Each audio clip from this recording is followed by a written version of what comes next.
Bonjour à tous et à toutes. Aujourd'hui, on se retrouve pour une nouvelle vidéo sur One Punch Man. Sans plus attendre, voici la page de couverture qui s'intitule Ces véritables sentiments restent cachés. Bon, ce chapitre est chargé en émotions et si Flashy Flash est ton personnage principal, tu risques potentiellement de pleurer. Bon, bien sûr, j'exagère. Ce chapitre est un chapitre flashback sur le passé de Flashy Flash et aussi Sonic.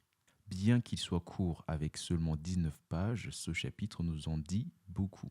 Dans son récit, Flashy Flash nous dit que le village des ninjas est une organisation clandestine qui recueille des orphelins de plus de 17 ans et les forme pendant plus de 10 ans pour en faire des assassins avant de les envoyer dans la société. Il dit que quand il avait 5 ans, lorsque ses parents l'ont vendu, il a été envoyé dans le village.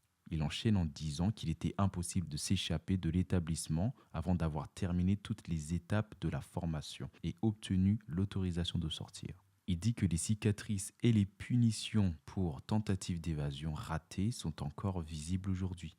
Rien qu'avec cette première page, on ressent que le village ne rigolait pas. Et franchement, je trouve que cet arc qui est redessiné commence assez bien. Déjà au niveau de l'histoire, qui semble bien plus coordonnée. De plus, les dessins aussi semblent être de plus en plus propres, contrairement à avant. On ressent bien que Murata et Wan savent, cette fois-ci, où ils sont en train d'aller. Sur la deuxième page, il continue en disant que dans le village des ninjas, sur 72 heures, seules 6 heures étaient consacrées au sommeil. Il n'y avait ni repas, ni divertissement, et toute information extérieure était complètement coupée. Chaque jour passé dans ce village était destiné à apprendre des techniques de meurtre. Il était interdit d'exprimer de la tristesse ou de la colère. Ceux dont les émotions étaient mortes étaient considérés comme excellents. Un environnement qui méritait véritablement d'être appelé un enfer.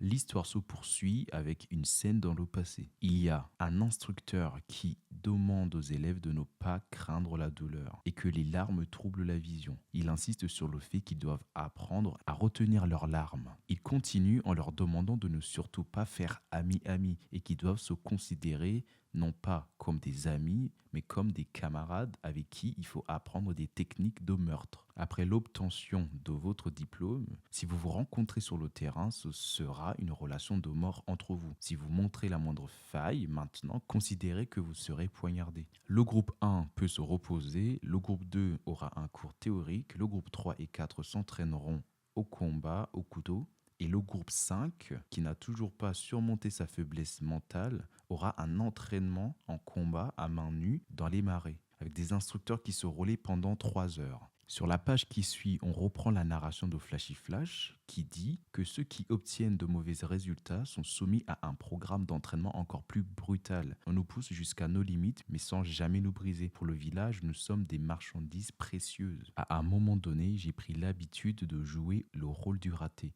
et que d'après leurs lois, les élèves qui étaient dans le village des ninjas étaient biologiquement maintenus en vie grâce à des drogues spécialement conçues. Et il était dit que le suicide ne nous était pas permis. Flashy Flash continue en disant que malgré les épreuves, il choisissait toujours de feindre la faiblesse pour être placé dans le parcours d'entraînement le plus difficile. Et c'est dans ce même parcours d'entraînement difficile qu'il a rencontré Sonic. Sonic, pensant que Flashy Flash est un raté, va lui proposer de lui donner des cours de maniement d'armes. Et c'est là que leur amitié a débuté. Le groupe 5, celui dont Sonic le Foudroyant et Flashy Flash faisaient partie, était considéré comme les ratés, ceux jugés inférieurs, les moins prometteurs, ce qui signifiait que leur entraînement était encore plus dur. Ils devaient prouver leur valeur en endurant l'impossible. Le moment venu, les instructeurs leur ont soumis à une épreuve de 720 heures, environ 30 jours. Pas de nourriture, pas de repos, se cacher, survivre et s'adapter. Un jeu cruel où les plus faibles étaient éliminés un par un. L'histoire continue avec Flashy Flash qui dit que nous avons éliminé les bêtes féroces à deux. Nous avons passé le reste du temps à perfectionner nos techniques. C'est pourquoi ces souvenirs passés à l'extérieur m'aident à préserver mon identité. Et c'est là que Sonic va révéler son passif à Flashy Flash, lui disant que contrairement à lui, il est né au sein du village et n'a jamais mis le pied en dehors de ce village.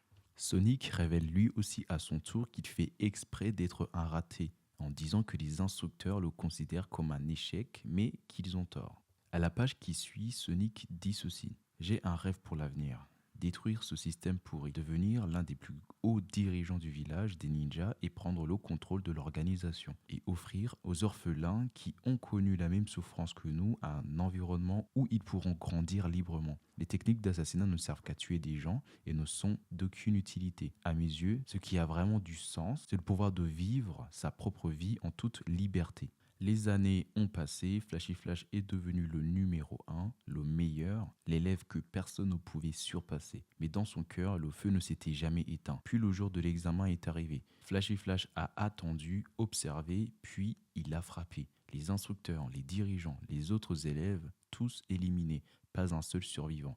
Le village des ninjas venait de mourir. Il a regardé autour de lui.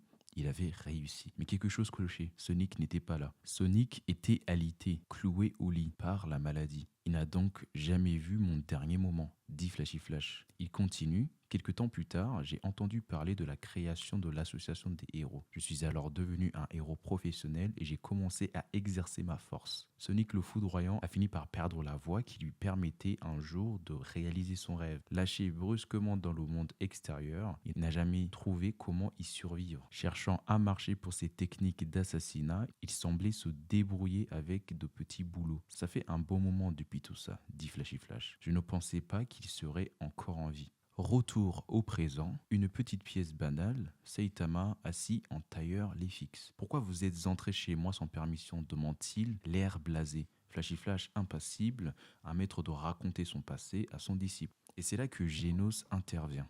Il demande à Flashy Flash que s'il voulait éradiquer le mal à la racine, pourquoi a-t-il laissé Sonic s'échapper? Il lui demande si ce n'est pas à cause d'un attachement amical qu'il a laissé Sonic en vie. Flashy Flash ne se laisse pas déstabiliser et il dit qu'il avait prévu discrètement d'empoisonner Sonic en mélangeant le poison à un ragoût insipide. En réalité, Sonic a frôlé la mort. Mais apparemment, sa vie difficile en tant que dernier du classement lui avait forgé une résistance et il a survécu. On dirait que finalement, je ne voulais pas vraiment le tuer. Et c'est là que Blast se dit que Flashy Flash, au fait, c'est un bon gars. Il avait fait tout ça pour éviter que Sonic soit présent lors du massacre. Et enfin, Saitama intervient avec quelque chose de pertinent. Il se met à murmurer le mot ragoût avec un grand sérieux, ce qui va retenir l'attention de toute la pièce. Il enchaîne en disant qu'il restait encore du brocoli et des carottes dans le frigo. Et c'est sur ces mots que le chapitre prend fin.